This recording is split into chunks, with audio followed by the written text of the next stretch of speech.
সুপ্রিয় শিক্ষার্থী, আশা করি তোমরা ভালো আছো। এই বৈশ্বিক বিপর্যয়ের মধ্যে স্বাস্থ্যবিধি মেনে ঘরে থাকছো। শিক্ষা কার্যক্রম দীর্ঘদিন যাবৎ ব্যাহত। শিক্ষা কার্যক্রমকে এগিয়ে নিতে জাতীয় বিশ্ববিদ্যালয় গৃহীত পদক্ষেপ অনলাইন ক্লাসের প্রক্রিয়া চালু করেছে। তারই ধারাবাহিকতায় আজ আমি তোমাদের সাথে এক নতুন বিষয় নিয়ে হাজির হয়েছি। তোমরা জানো যে বিগত আরো 2টা ক্লাস নেওয়া হয়েছে। আজকে আমার 3য় ক্লাসে তোমরা যারা আমার সাথে যুক্ত আছো তারা আশা করি উপকৃত হবে। তো শুরু করি। জাতীয় বিশ্ববিদ্যালয় অনলাইন ক্লাসে তোমাদেরকে স্বাগতম। আমাদের বিষয় ইতিহাস। যাদের জন্য আজকের এই ক্লাস, তাদের ক্লাসের বিষয় হচ্ছে বিষয় ইতিহাস, কোর্স কোড 211507। বিষয়ের নাম দক্ষিণ এশিয়ার ইতিহাস, লেকচার নাম্বার 3।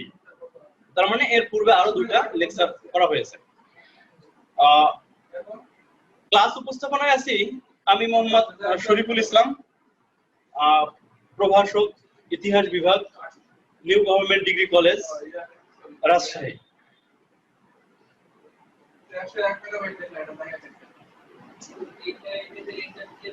আমাদের আজকে পাঠের বিষয়, পাঠের শিরোনাম বা শিরোনাম বৌদ্ধ ধর্মের প্রবর্তক হিসেবে গৌতম বুদ্ধ। তোমরা জানো যে প্রাচীন ভারতের যে কটা প্রাচীন ধর্ম প্রচলিত আছে, প্রতিষ্ঠিত আছে, তার মধ্যে অন্যতম একটা প্রাচীন ধর্ম হচ্ছে বৌদ্ধ ধর্ম। এছাড়াও আমরা যদি বর্তমান সময়ের প্রেক্ষাপটে যে 750 কোটি মানুষ, এর মধ্যে বৌদ্ধ ধর্মের পথ অবলম্বন করে প্রায় বৌদ্ধ ধর্ম প্রায় 4র্থ নম্বর অবস্থানে আছে। 4র্থ নম্বর অবস্থানে বৌদ্ধ ধর্ম থেকে তার প্রবর্তক ছিলেন গৌতম বুদ্ধ। আমরা আজকের পাঠের মাধ্যমে দেখবো যে গৌতম বুদ্ধ কিভাবে এই বৌদ্ধ ধর্ম প্রচার করেন এবং প্রসার করেন। দেখি আমরা এই পাঠ শেষে কি কি শিখতে পারবো। পাঠ শেষে আমরা যা শিখতে পারবো যে বৌদ্ধ ধর্ম সম্পর্কে আমরা জানতে পারবো। আসলে ধর্ম অনেকগুলো ধর্মই আছে, তার মধ্যে বৌদ্ধ ধর্ম একটা। এই ধর্মমত আসলে কি সেটা সম্পর্কে আমরা জানতে পারবো। গৌতম বুদ্ধ সম্পর্কে জানতে পারবো। ধর্মমত প্রচারে গৌতম বুদ্ধের অবদান ব্যাখ্যা করতে পারবো। বৌদ্ধ ধর্মের প্রবর্তক হিসেবে গৌতম বুদ্ধের মূল্যায়ন করতে পারবো। কারণ একজন ব্যক্তি সে একটা ধর্ম প্রচার করেছে, তার এই ধর্মমত সম্পর্কে আমাদের জানতে হবে। তার এই ধর্মমত সে কে তাকে জানতে হবে। এইভাবে আমরা আসলে আজকের পাঠ শেষে শিখতে পারবো।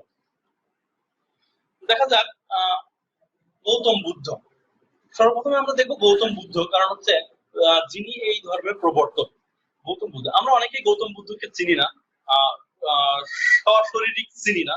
আমরা একটা চিত্রের মাধ্যমে গৌতম বুদ্ধকে একটু চেনার চেষ্টা করব, যদিও এটা একটা মূর্তি টাইপের। ইনি হচ্ছেন গৌতম বুদ্ধ, যিনি এই ধর্মমত প্রচার করেন। দেখি গৌতম বুদ্ধ সম্পর্কে একটু দেখি। উত্তর পূর্ব ভারতের কপিলাবস্তু নগরীর ক্ষত্রিয় রাজা শুদ্ধোধনের পুত্র সিদ্ধার্থ গৌতম বুদ্ধ, অর্থাৎ তার বাল্য নাম ছিল সিদ্ধার্থ। খ্রিস্টপূর্ব 563 অব্দে এক শুভ বৈশাখী পূর্ণিমা তিথিতে লুম্বিনী কাননে বর্তমান নেপাল জন্মগ্রহণ করেন এই সিদ্ধার্থ। তার পিতার নাম ছিল শুদ্ধোধন এবং মাতার নাম ছিল মহামায়া দেবী। গৌতম বুদ্ধ যখন জন্মগ্রহণ করেন তার 7 দিনের মাথায় মহামায়া দেবী মারা যান। মহামায়া দেবী মারা যাওয়ার পরে গৌতম বুদ্ধের দায়িত্বভার গ্রহণ করেন তার সৎ মা মহাপ্রজাপতি গৌতমী, তাকে লালন পালন করেন। এই মহাপ্রজাপতি গৌতমী নাম অনুসারে পরবর্তীতে এই সিদ্ধার্থের নামকরণ করা হয় গৌতম। অর্থাৎ এরপর এই মা মারা যাওয়ার পরে তার যে সৎ মা তাকে লালন পালন করে, তো সৎ মায়ের নাম অনুসারে পরবর্তীতে তার নামকরণ করা হয় গৌতম বুদ্ধ। তাহলে আমরা দেখলাম যে খ্রিস্টপূর্ব 563 অব্দে তিনি জন্মগ্রহণ করেন। এরপরে দেখি বৌদ্ধ ধর্ম মত। আসলে আমরা যেটা বলেছিলাম যে বৌদ্ধ ধর্ম মতটা আমাদের জানতে হবে। আর গৌতম বুদ্ধ সম্পর্কে আমরা জানলাম, আবার আমরা বৌদ্ধ ধর্ম মত সম্পর্কে দেখি। বৌদ্ধ ধর্ম মত সম্পর্কে বৌদ্ধ ধর্ম গৌতম বুদ্ধ কর্তৃক প্রচারিত একটা ধর্ম বিশ্বাস এবং জীবন দর্শন। আপাত অর্থে এটা হচ্ছে জীবন দর্শন অনুসারীদের সংখ্যায় বৌদ্ধ ধর্ম বিশ্বের চতুর্থ বৃহত্তম ধর্ম। আনুমানিক খ্রিস্টপূর্ব ষষ্ঠ শতকে গৌতম বুদ্ধের জন্ম হয়। বুদ্ধের পরিনির্বাণের পরে ভারতীয় উপমহাদেশে এশিয়ার বিভিন্ন অঞ্চলে বৌদ্ধ ধর্মের প্রসার হয়। অর্থাৎ বুদ্ধ ধর্মমত প্রচার করেন খ্রিস্টপূর্ব 484 খ্রিস্টপূর্বে তিনি পরিত্রাণ লাভ করেন বা এই এহুদাম থেকে পরলোক গমন করেন। তার পরলোক গমনের পরে আসলে এই বৌদ্ধ ধর্ম বিভিন্ন জায়গায় ছড়িয়ে পড়ে। বৌদ্ধ ধর্মের প্রসার তার মৃত্যুর পরে আসলে বৌদ্ধ ধর্মের প্রসারটা সবচেয়ে বেশি, বিশেষত অশোক বৌদ্ধ ধর্মের কলিঙ্গ যুদ্ধের পরে অশোক এই বৌদ্ধ ধর্মমত প্রচারে সবচেয়ে বেশি ভূমিকা রাখেন। বর্তমানে বৌদ্ধ ধর্ম দুটি প্রধান মতবাদে বিভক্ত আছে, একটা হচ্ছে যে হীনযান আর একটা হচ্ছে যে মহাযান। শ্রীলঙ্কা বৌদ্ধ ধর্ম যেসব অঞ্চলে সবচেয়ে বেশি প্রবর্তিত হয়েছে তার মধ্যে হচ্ছে শ্রীলঙ্কা, ভারত, ভুটান, নেপাল, মায়ানমার, চীন, Japan, Mongolia, Thailand, Vietnam, Korea সহ দক্ষিণ পূর্ব এশিয়ার অনেক দেশে এই ধর্ম বিশ্বাসটা প্রচলিত আছে। সবচেয়ে বেশি বৌদ্ধ ধর্ম প্রচলিত আছে চীন দেশে। এবং বাংলাদেশের উপজাতিদের মধ্যে একটা বিশিষ্ট অংশ বা একটা বৃহৎ অংশ আসলে বৌদ্ধ ধর্ম মতে বিশ্বাসী। কারণ আমরা বুঝতে পারলাম যে বৌদ্ধ ধর্মটা আসলে কি এবং ধর্মমতটা আসলে কোথায় কোথায় বিস্তৃত আছে। এরপর আমরা দেখবো গৌতম বুদ্ধের সিদ্ধি লাভ। আসলে গৌতম বুদ্ধ ধর্মমত তো আর একদিনে প্রচার করা যায় না, বা জন্মের পর পর ধর্মমত প্রচার করা যায় না। ধর্মমত পাইতে একটু সময় লাগে, বা তার যে সত্য বা তার যে সিদ্ধি বা তার যে ঐশ্বরিক একটা ক্ষমতা, এই ক্ষমতা লাভের জন্য তাকে কঠোর পরিশ্রম করতে হয়। এই কঠোর পরিশ্রমের মাধ্যমে গৌতম বুদ্ধ সিদ্ধি লাভ করে। আমরা দেখি গৌতম বুদ্ধ কিভাবে সিদ্ধি লাভ করে। গৌতম বুদ্ধ একদিন ভ্রমণে বের হন এবং ভ্রমণে বের হওয়ার পরে একজন ব্যাধিগ্রস্ত বুদ্ধ এবং একজন মৃত ব্যক্তিকে দেখে তিনি খুবই বিচলিত হন। বিচলিত হওয়ার পরে তিনি তার নিজের মনে প্রশ্ন করেন, আসলে মানুষের সবচেয়ে বড় সত্য হচ্ছে মৃত্যু। তাই তিনি মনে করেন যে আসলে প্রত্যেকের মৃত্যুর জন্য প্রস্তুত হওয়া প্রয়োজন। তখন গৌতম আসলে এই মৃত্যুর জন্য প্রস্তুত হওয়ার জন্য তিনি চিন্তা করেন যে এর জন্য আমাকে কি করা উচিত। তখন তিনি তার আসলে এই যে সংসার নামক যে সংসার, যেটা এই সংসার তিনি ত্যাগ করার চিন্তা করেন এবং তিনি সন্ন্যাস ব্রত গ্রহণ করার জন্য সংসার ধর্ম ত্যাগ করেন। তার এই যখন তিনি এই সন্ন্যাসবাদ গ্রহণ করবেন তখন তার কিন্তু একটা পুত্র সন্তানও ছিল। সন্ন্যাস ব্রত গ্রহণ করার জন্য প্রথমে তিনি আলারা কালাম নামে এক সন্ন্যাসীর কাছে ধ্যান এবং তপস্যা বিদ্যা অর্জন করেন। 5 জন সন্ন্যাসীর সঙ্গে তিনি 6 বছর কঠোর ধ্যান এবং তপস্যা করেও যখন তিনি আর কোনো সিদ্ধি লাভ করতে পারেন না তখন তিনি তা ত্যাগ করেন। তিনি মনে করেন এভাবে আসলে কোনো সিদ্ধি লাভ করা বা কোনো নতুন ধর্মমত বা কোনো নতুন বিষয় বা নতুন জ্ঞান আহরণ করা সম্ভব নয়, বা মুক্তি লাভের পথও আহরণ করা যাবে না। বুঝতে পেরে তিনি তা ত্যাগ করেন। পরবর্তীতে তিনি উরুক বিল নামক এক পিপল গাছের নিচে টানা 49 দিন সাধনার পর একটা নতুন দিব্য জ্ঞান আরোহণ করেন, নতুন একটা দিব্য জ্ঞান লাভ করেন। এই দিব্য জ্ঞানটাই আসলে পরবর্তীতে বৌদ্ধ ধর্ম হিসেবে প্রচারিত হয় বা প্রসারিত হয়। তার মানে তিনি 49 দিন একটা গাছের নিচেই তপস্যা করেন, গভীর তপস্যার মাধ্যম দিয়ে তিনি এই ধর্মমতটা পান এবং এই বিশ্বাসগুলো পান এবং এই সত্যগুলো তিনি উপলব্ধি করেন, যে সত্যগুলো তিনি পরবর্তীতে প্রচার করেন। এরপরে দেখি যে গৌতম বুদ্ধের ধর্ম প্রচার। তিনি যে 49 দিন টানা 49 দিন যে সত্যটা লাভ করলেন বা যে জ্ঞানটা লাভ করলেন সেটা তো নিজের মধ্যে থাকলে তো তার জ্ঞানটা অন্য কেউ জানবে না। জ্ঞান সবসময় জ্ঞান অর্জন করতে হবে এবং সেটা অন্যের মাঝে ছড়িয়ে দিতে হবে। ঠিক সেই মতবাদে গৌতম বুদ্ধ সর্বপ্রথম তার জ্ঞানটা, তার সিদ্ধি লাভকৃত জ্ঞানটা প্রচার করতে শুরু করেন। বারাণসীর কাছে সারনাথে গৌতম বুদ্ধ তার ভূতপূর্ব 5 সঙ্গীর কাছে প্রথম ধর্মমত প্রচার করেন। অর্থাৎ এই ধর্মমতটা তিনি তার সঙ্গীর কাছে সর্বপ্রথম প্রচার করেন। এই ঘটনা ধর্মচক্র প্রবর্তন রূপে আখ্যায়িত করা হয়। এরপর তিনি বারাণসী, রাজগৃহ প্রভৃতি স্থানে তার ধর্ম প্রচার করেন। মগধের রাজা বিম্বিসার তার পৃষ্ঠপোষকতা করেছিলেন। তার ধর্মমত যখন আস্তে আস্তে প্রসার লাভ করে তখন সম্রাট অশোক পর্যন্ত এই ধর্মমত গ্রহণ করেন এবং অশোক এই ধর্মমত প্রচারে সবচেয়ে বেশি ভূমিকা পালন করেন। তার মানে তার সিদ্ধিকৃত জ্ঞান সর্বপ্রথম তার 5 জন সঙ্গীর কাছে প্রচার করেন এবং তার সঙ্গীরা এটা সহজে মেনে নেয়। মেনে নেওয়ার ফলে তিনি মনে করেন যে না, আসলে তার ধর্মজ্ঞানটা সঠিক এবং এটা হচ্ছে আরো প্রচার করা সম্ভব। ঠিক এরপরে দেখি যে এই যে ধর্ম মতটা তিনি প্রচার করছেন, তো প্রচার তো আসলে একা একা প্রচার করলে তো খুব বেশি প্রচার করা সম্ভব হবে না। তাই তিনি চিন্তা করেন আসলে একটা সংঘ বা একটা দল গঠন করা দরকার, যে দলের মাধ্যমে আমার এই ধর্মমতটা প্রচার করা যাবে। ঠিক সেই ভেবেই, সেই ভাবনা থেকেই বৌদ্ধ সংঘ গঠন করেন গৌতম বুদ্ধ। বৌদ্ধ সংঘটা কি আছে? গৌতম বুদ্ধ ধর্ম প্রচার এবং প্রসারের জন্য বৌদ্ধ সংঘ গঠন করেন। এটি বৌদ্ধ ধর্মের একটি প্রধান অঙ্গ ছিল, যে অঙ্গের মাধ্যম দিয়ে গৌতম বুদ্ধ আসলে পরবর্তীতে সারা পৃথিবীতে তার ধর্মমত প্রচার করতে সক্ষম হয়েছেন। কারণ ধর্মমত প্রচার করার জন্য তার যে প্রথমে যে 5 জন লোক ছিল, এই 5 জন ব্যক্তি তার সঙ্গে অবস্থান করেন এবং সঙ্গে তারা বিভিন্ন জায়গায়, বিভিন্ন অঞ্চলে যে তারা তাদের এই সঙ্গের মাধ্যম দিয়ে তারা ধর্মমত প্রচার করেন। এরপর আমরা দেখবো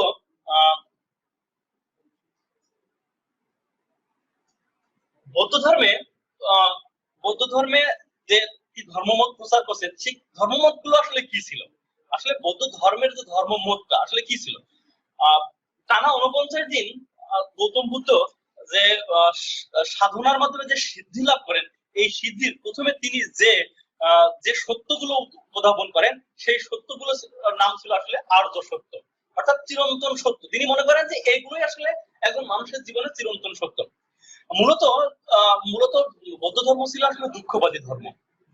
গৌতম বুদ্ধের ধর্মের মূল লক্ষ্য ছিল মানুষের দুঃখের হাত থেকে রক্ষা করা। বুদ্ধ মনে করছেন যে মানুষের মৃত্যুর পর তার আত্মা আবার পুনরায় পুনর্জীবিত হবে, এবং এই মৃত্যুর আগের যে কর্মফল, মৃত্যুর পরে পুনর্জীবিত হওয়ার পরে ওই কর্মফলই সে ভোগ করবেন। ফলশ্রুতিতে এই কর্মফল এবং পরিণাম দুঃখ সম্পর্কে বুদ্ধ চারটা আর্য সত্য নিরূপণ করেন, আর্য সত্য উপলব্ধি করেন। এগুলো হচ্ছে, প্রথমত তিনি মনে করেন যে জন্মটাই আসলে পাপ। বুদ্ধ মনে করেন জন্ম পাপ, আসলে জীবন দুঃখময় বা জন্মটাই মানুষের কাছে পাপ, এটা তিনি উপলব্ধি করেন।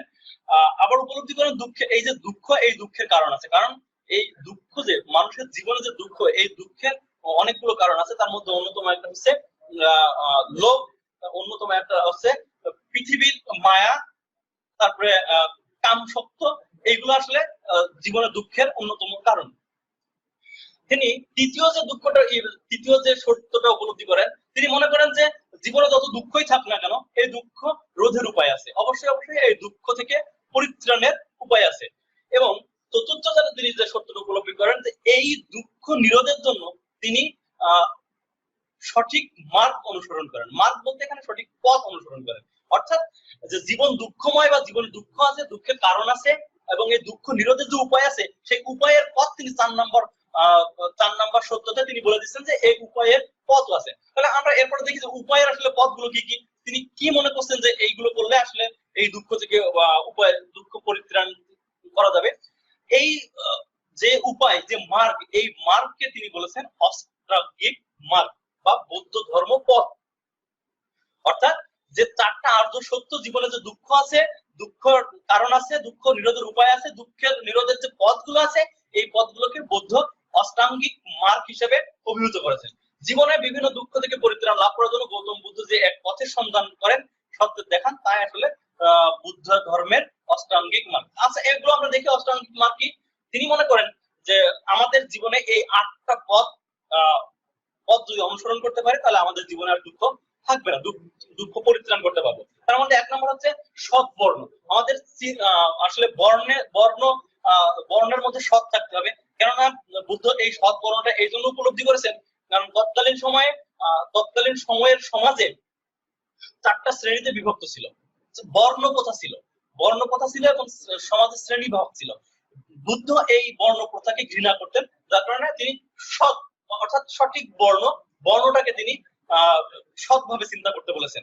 এরপরে সৎকর্ম বা কার্য, তিনি আমরা যা করব তা যেন আমাদের সৎ হয়, সৎ কর্মের মাধ্যমে যেন আমরা আমাদের কর্মগুলো সম্পাদন করতে পারি, সেজন্য বুদ্ধ আসলে সৎ কর্মের দিকে নজর দিয়েছেন। এরপরে সৎ জীবিকা। আমরা বর্তমান সময়ে সৎ জীবিকা আসলে একটা রূপকথার মতোই হয়ে যায়, কারণ আমাদের সমাজে সৎ জীবিকা নাই বললেই চলে। কিন্তু বুদ্ধ তার ধর্মে বা তার যে এই যে দুঃখ থেকে পরিত্রাণ পাওয়ার জন্য সৎ জীবিকার কথা স্পষ্টভাবে উল্লেখ করেছেন। এরপরে সৎ চেষ্টা, আমাদের চেষ্টা অনেক সময় আমরা চেষ্টা করি ঠিকই, কিন্তু চেষ্টাটা ভিন্ন খাতে প্রবাহিত করারও চেষ্টা করি। এই ভিন্ন খাতে প্রবাহিত না করে নিজের সঠিক বা সৎভাবে চেষ্টা করাটাই হচ্ছে বুদ্ধের অষ্টাঙ্গিক মার্গের একটা মার্গ বা একটা পথ। সৎ চিন্তা, চেষ্টা থাকতে হবে এবং আমার চিন্তাটা সৎ চিন্তা। অবশ্যই অবশ্যই পজিটিভ চিন্তা করতে হবে, নেগেটিভ কোনো কিছু চিন্তা করতে। অনেক প্রত্যেকটা জিনিসের নেগেটিভ এবং পজিটিভ দুইটা দিকই থাকবে, কিন্তু আমরা সবসময় পজিটিভ দিকটাই চিন্তা করব, যেটা বুদ্ধও বলেছে যে পজিটিভ চিন্তা করতে হবে। এরপরে আমরা দেখবো সৎ সৎ চেতনা। আমাদের ধ্যান ধারণা চিন্তা চেতনায় অবশ্যই অবশ্যই সৎ থাকতে হবে, সঠিক থাকতে হবে। এখানে সৎ বলতে সঠিক বোঝানো, সঠিক চেতনা থাকতে হবে। ভুল বিভ্রান্তকর কোনো চেতনা নিয়ে আমরা যখন কোনো কাজ না করি, সেই কথাই বুদ্ধ বলেছেন। এরপরে আছে সৎ সংকল্প। আমরা যে সংকল্প করব বা আমরা যে প্রতিজ্ঞা করব বা আমরা যে কোনো কাজে মনোনিবেশ করব, তার আগে অবশ্যই অবশ্যই আমাদের সংকল্প বা প্রতিজ্ঞা থাকতে হবে সৎ, অর্থাৎ সবগুলো কাজে। এরপরে এবং সর্বশেষ হচ্ছে দর্শনটা সৎ। আমাদের দৃষ্টিভঙ্গিটা অবশ্যই অবশ্যই সৎ হতে হবে। আমরা অনেকেই অনেকের অনেক খারাপ কাজ বা খারাপ ব্যবহার, খারাপ জিনিস আমাদের নজরে আসতে পারে, কিন্তু আমরা আসলে তার সৎ দর্শনটা, তার দিকে যে আমরা দৃষ্টি দিব, সেই দৃষ্টিটা অবশ্যই অবশ্যই যেন সৎ হয়। তার খারাপ গুণগুলো আমরা রেখে দিয়ে খারাপ গুণগুলো সমালোচনা না করে আমরা ভালো গুণগুলো যেন সমালোচনা করি। গৌতম বুদ্ধ এই দিকগুলোই আমাদেরকে আসলে দেখাইছেন। আর এই দিকগুলো যদি আমরা সঠিকভাবে পালন করতে পারি, তাহলে অবশ্যই অবশ্যই আমাদের জীবনে দুঃখ থাকবে না। এরপরে বুদ্ধ চরিত্র বা কর্মপন্থা। বুদ্ধ মানুষের জীবনের চরিত্র নিয়ে তিনটা উপলব্ধি করেছেন, অর্থাৎ তিনটা কর্মপন্থা মানুষকে দিয়েছেন। তার মধ্যে অষ্টমার্গের পাশাপাশি বৌদ্ধ ধর্মের ব্যক্তিকে তিনটা গুরুত্বপূর্ণ চরিত্রের দিকে নির্দেশ দেওয়া হয়েছে। কারণ একজন মানুষের সবচেয়ে বড় সম্পদ হচ্ছে তার চরিত্র। বুদ্ধ ঠিক সেই চরিত্রের দিকে উপলব্ধি করেছেন এবং তার চরিত্রটা তিনটা চরিত্রের কথা বলেছেন তিনি। তার প্রথম যে চরিত্র কর্মপন্থা হচ্ছে শীল। ত্রিপিটকে আসলে শীল অর্থ নৈতিকতা। বৌদ্ধ ধর্মে ব্যক্তির চরিত্র গঠনে নৈতিকতার প্রতি গুরুত্ব আরোপ করা হয়েছে। যেটা বললাম যে অবশ্যই অবশ্যই চরিত্র হচ্ছে সবচেয়ে বড় সম্পদ। এরপর আছে চিত্ত। চিত্ত অর্থ হচ্ছে ধ্যানময় হওয়া। চিত্ত দ্বারা মনোসংযোগ তথা গভীর ধ্যানে মগ্ন হওয়া বোঝা। অর্থাৎ আমরা যে ধর্মমতটা পালন করব, এই ধর্মমতটা যেন আমরা গভীর ধ্যানের সাথে করতে পারি, অন্যমনস্ক না হয়ে যেন করি। আমরা যেন আমাদের মনোনিবেশটা সম্পূর্ণভাবে ওই ধর্মের বা ওই ধর্ম বিশ্বাসের উপরে দিতে পারি। এই জন্য চিত্ত অর্থাৎ ধ্যানময় হয়ে যেন আমরা ধ্যান করতে পারি, সেই দিকে গুরুত্ব আরোপ করা হয়েছে। এরপর আছে প্রজ্ঞা। প্রজ্ঞা শব্দের অর্থ গুণ, অর্থাৎ একজন ব্যক্তি সৎ এবং সত্য জানতে পারবে এই প্রজ্ঞার মাধ্যমে। অর্থাৎ আমার যে জ্ঞান, এই জ্ঞানের মাধ্যমে আমি উপলব্ধি করতে পারবো যে বৌদ্ধ ধর্ম ভালো না হিন্দু ধর্ম ভালো না মুসলিম ধর্ম ভালো। এটা কিন্তু আমি আমার জ্ঞানের দ্বারা বুঝবো। অর্থাৎ জ্ঞান আরোহণটাও বৌদ্ধ এখানে বিশেষ গুরুত্ব দিয়েছেন, যে জ্ঞানটাও আমাদের আরোহণ করতে হবে, সাথে সাথে বাকি চরিত্রগুলো আমাদেরকে ঠিক করতে হবে। এরপর আমরা দেখবো মধ্যপন্থা অনুসরণ।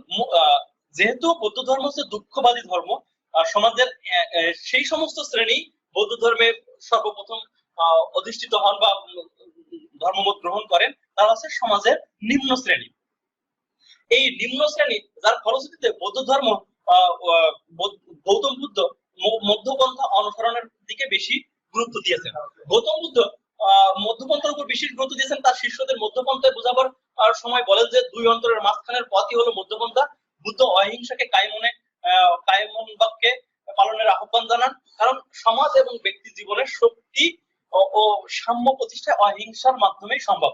আমরা এটাও জানি, আমরা ইসলাম ধর্মের কথাও যদি বলি, তাহলে ইসলাম ধর্ম কিন্তু বেশি বাড়াবাড়ি এবং বেশি ছাড়াছাড়ি পছন্দ করে না। অর্থাৎ ইসলাম ধর্ম কিন্তু একটা মধ্যপন্থা অবলম্বন করতেই পছন্দ করে। গৌতম বুদ্ধ কিন্তু তাই মধ্যপন্থা অবলম্বন, অর্থাৎ খুব বেশি আড়ষ্টর জীবনযাপন আবার খুব বেশি কৃপণতার সাথে জীবনযাপন, এটা আসলে গৌতম বুদ্ধ পছন্দ করতেন না। এরপর আমরা দেখি পঞ্চশীলা শিক্ষাদান। গৌতম বুদ্ধ গৃহিণীদের জন্য, অর্থাৎ গৃহে বসবাসকারী ব্যক্তিদের জন্য তিনি তিনটা শিক্ষা দিয়ে গেছেন, পাঁচটা শিক্ষা দিয়ে গেছেন। যারা গৃহে বসবাস করে তাদের জন্য তার পাঁচটা শিক্ষা দিয়ে গেছেন, যেটা আমরা যারা বাইরের শিক্ষাগুলো দেখলাম, আর যারা ভিতরে থাকবে, ঘরের ভিতরে বা গৃহের মধ্যে থাকবে, তাদের জন্য তিনি 5টা শিক্ষা দিয়ে গেছেন। এই 5টা শিক্ষা কি কি দেখা যাক। প্রাণী হত্যা না করা, অর্থাৎ বৌদ্ধ ধর্মে প্রাণী হত্যাকে একেবারেই নিষিদ্ধ করা হয়েছে। এরপরে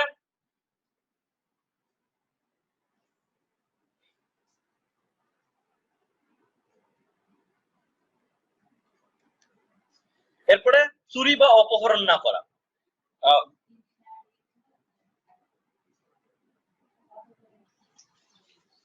গৌতম বুদ্ধ গৌতম বুদ্ধ আসলে তার ধর্মর যে 5টা শিক্ষা দিয়েছে, চুরি বা অপহরণ না করা, অর্থাৎ কারোর সম্পদ না বলে গ্রহণ করব না, এবং কারোর সম্পদ কাউকে অপহরণ করব না, এটাও কিন্তু গৌতম বুদ্ধ আমাদেরকে শিক্ষা দিয়েছেন।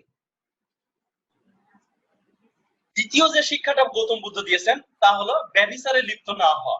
অর্থাৎ আমরা সমাজে যে এই যে ব্যভিচার যে শব্দটা, এই ব্যভিচারে আমরা অন্যায়, অত্যাচার, ব্যভিচার এগুলো যাতে না করি, সেজন্য তিনি গৃহে প্রবেশ বসবাসকারীদের এই এই শিক্ষা দিয়েছেন যে ব্যভিচারে যেন আমরা লিপ্ত না হই। 4 নম্বরে যে শিক্ষা দিয়েছেন, মিথ্যা কথা বলা যাবে না। সব ধর্মেই একই কথা, মিথ্যা কথা বলা যাবে না, কারণ মিথ্যা হচ্ছে সব পাপের মূল। সেই ক্ষেত্রে গৌতম বুদ্ধ কিন্তু আমাদেরকে শিক্ষা দিচ্ছেন যে মিথ্যা কথা বলা যাবে না। সর্বশেষ তিনি যে শিক্ষাটা দিচ্ছেন সেটা হচ্ছে মাদক দ্রব্য গ্রহণ করা যাবে না। ইসলামে মাদক দ্রব্য হারাম আছে, সব ধর্মে মাদক দ্রব্য হারাম আছে। ফলশ্রুতিতে গৌতম বুদ্ধও কিন্তু আমাদের সেই শিক্ষায় দিচ্ছে যে মাদক দ্রব্য যেন আমরা গ্রহণ না করি। এরপরে বৌদ্ধ ধর্মের যে আরো কিছু শিক্ষা, বৌদ্ধ ধর্মের থেকে আমরা কি শিক্ষা গ্রহণ করতে পারি দেখি। 1 নম্বর হচ্ছে বৌদ্ধ ধর্মে জাতিভেদ প্রথা একেবারে নিষিদ্ধ করা হয়েছে। জাতিভেদ প্রথা নিষিদ্ধ।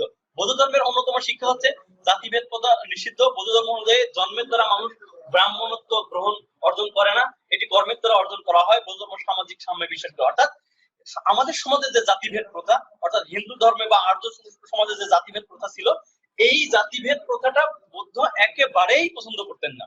অর্থাৎ তিনি মনে করেন যে আসলে জন্ম দ্বারা কেউ শ্রেষ্ঠত্ব অর্জন করতে পারে না, শ্রেষ্ঠত্ব অর্জন করতে হবে তার কর্মের দ্বারা। ফলশ্রুতিতে আমরা কিন্তু একটা একটা ভাব সম্প্রসারণ আমরা ছোটবেলায় পড়ে আসছি যে জন্ম হোক যথাযথ, কর্ম হোক ভালো। যেখানেই জন্ম হোক না কেন, আসলে কর্মের দ্বারাই আমরা শ্রেষ্ঠত্ব অর্জন করব। এরপরে বৌদ্ধ ধর্ম চরম কৃচ্ছ্রতা সাধনের বিপক্ষে, অর্থাৎ আমরা যে খুব কৃপণতা অবলম্বন করব, এইটার একেবারেই বিপক্ষে। কারণ খুব বাড়াবাড়িও করবো না, আবার খুব ছাড়াছাড়িও করবো না, পাশাপাশি এটা সকল ক্ষেত্রে মধ্যপন্থা অবলম্বন করাটাই শ্রেয়। এরপরে বৌদ্ধ ধর্মে পশুর প্রতি অহিংস আচরণের নির্দেশ দিয়েছে। অর্থাৎ পশু জবাই করা যেমন বৌদ্ধ ধর্মে একেবারেই হারাম করে দিয়েছে, এবং পশুর প্রতি অহিংস আচরণের নির্দেশ দিয়েছে। পালি অনুশাসনে মানুষের চেয়ে পশুর প্রতি অহিংস আচরণের প্রতি বেশি জোরারোপ করা হয়েছে। এরপরে আমরা দেখি এইগুলো হচ্ছে বৌদ্ধ ধর্মমত। এবং আমরা যদি একটু আলোচনা করি যে বৌদ্ধ ধর্ম জনপ্রিয় হওয়ার কারণ কি। বৌদ্ধ ধর্ম আসলে জনপ্রিয় হওয়ার নানাবিধ কারণ আছে, বিশেষত তৎকালীন সময়ে সামাজিক অবস্থাটাই বৌদ্ধ ধর্ম জনপ্রিয় হওয়ার অন্যতম কারণ। এখন আমি যদি বলি যে বৌদ্ধ ধর্ম জনপ্রিয় হওয়ার অন্যতম কারণ হচ্ছে, তার অন্যতম কারণ হচ্ছে সামাজিক আড়ষ্টতা। অর্থাৎ এই আমরা যদি আর্য বা হিন্দু সমাজে দেখি যে 4টা শ্রেণী বিভাগ, এই 4টা শ্রেণী বিভাগের মধ্যে ব্রাহ্মণ, ক্ষত্রিয়, শূদ্র এবং বৈশ্য শূদ্র, দেখা যাচ্ছে যে ব্রাহ্মণ হচ্ছে সমাজের উঁচু শ্রেণী, ক্ষত্রিয় তারপরে, বৈশ্য তারপরে, এবং সর্বশেষ শূদ্র। তো এই যে ব্রাহ্মণ, তারা হচ্ছে ধর্মীয় আচার অনুষ্ঠান পালন করবে, আর ক্ষত্রিয়রা যুদ্ধ বিগ্রহ করবে, বৈশ্যরা ব্যবসা বাণিজ্য করবে, শূদ্ররা সমাজের নিচু শ্রেণীর কাজগুলো করবে। তাহলে এই শুদ্ধদের ধর্ম পালন করার কোনো সুযোগ কিন্তু এই 4টা শ্রেণীর মধ্যে নাই। আর আবার এই যে এই 4টা শ্রেণীর মধ্যে কিন্তু যেহেতু বৌদ্ধ ধর্ম হচ্ছে মধ্যপন্থা অবলম্বন করছে, সুতরাং সকলের এই ধর্ম পালন করার সুযোগ আছে, তারপরে সমাজে আসলে বৌদ্ধ ধর্মে জনপ্রিয় হয়। এছাড়াও আমরা যদি দেখি যে হিন্দু ধর্মে যে পূজা অর্চনা বা উপাসনার যে কথা বলা হয়েছে, এখানে পূজা বা উপাসনা করতে একটা আর্থিক সক্ষমতার একটা ব্যাপার আছে, কিন্তু বৌদ্ধ ধর্মে আর্থিক কোনো সক্ষমতার কোনো ব্যাপার নাই। এখানে সবাই নিজ নিজ ভাবে ধর্ম পালন করতে পারবে। এটার জন্য আসলে বৌদ্ধ ধর্ম জনপ্রিয় হওয়ার কারণ। অন্য আরেকটা কারণ হচ্ছে বৌদ্ধ ধর্মে ধর্মমত নিজেই পালন করা যায়, কিন্তু অন্য ধর্মে দেখা যাচ্ছে পুরোহিত বা এরকম ধর্মগুরু তাদের লাগে, ফলশ্রুতিতে তারা যখন আমাদের কাছে আসবে তাদের একটা ভরণ পোষণের একটা ব্যাপার স্যাপার থাকে। এই জন্য আসলে অন্য ধর্মের প্রতি আকৃষ্ট না হয়ে সাধারণ জনগণ বৌদ্ধ ধর্মের প্রতি আকৃষ্ট হয়। এখানে বৌদ্ধ ধর্ম আকৃষ্ট হওয়ার আরো কারণ আছে এখানে সহজ সরলতা। বৌদ্ধ ধর্ম সবচেয়ে সহজ সরল এবং নিজে নিজে ধর্মমত পালন করা যায়, নিজে নিজে ধর্মমত প্রচার করা যায়, এগুলো হচ্ছে বৌদ্ধ ধর্মের। আর যে কেউ বৌদ্ধ ধর্মমত গ্রহণ করতে পারবে। এখানে বৌদ্ধ ধর্ম গ্রহণ করার ক্ষেত্রে কোনো বিধিনিষেধ নাই। ফলশ্রুতিতে তৎকালীন সমাজের নিচু শ্রেণীর যারা মানুষগুলো ছিল তারা খুব সাদরে আসলে বৌদ্ধ ধর্ম মত গ্রহণ করেছে।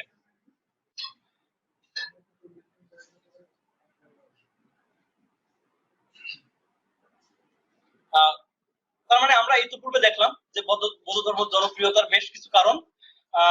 এখানে অন্যান্য ধর্মের সাথে বৌদ্ধ ধর্মে যদি আমরা তুলনাও করতে যাই তাও দেখতে পারবো যে বৌদ্ধ ধর্মে অনেকটা সহজ সাবলীল এবং সাধারণভাবে এটা পালন করা যায়।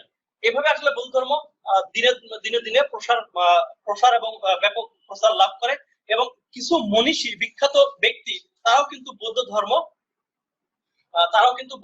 ধর্ম প্রচারে বিশেষ গুরুত্বপূর্ণ ভূমিকা রাখে। তার মধ্যে আমরা বলতে পারি যে বিম্বিসার একজন, সম্রাট অশোক একজন, এরা কিন্তু বৌদ্ধ ধর্ম প্রচারে বা প্রসারে ব্যাপক ভূমিকা রাখে।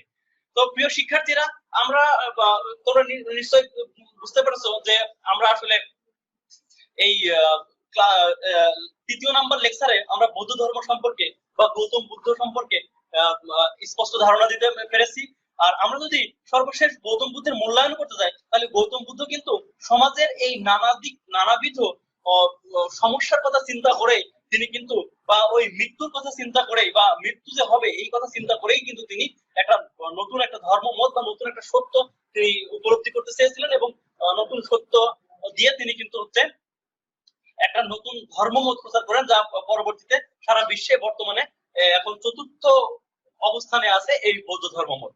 আশা করি শিক্ষার্থীরা তোমরা বুঝতে পেরেছো।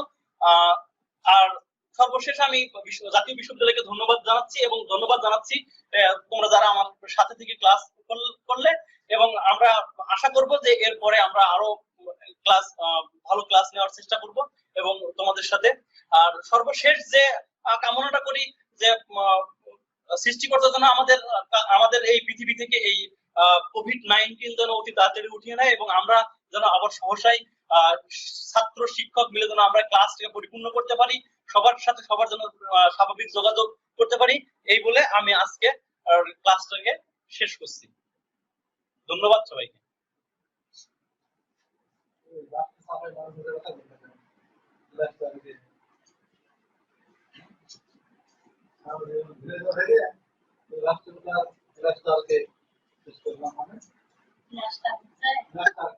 ক্লাসটা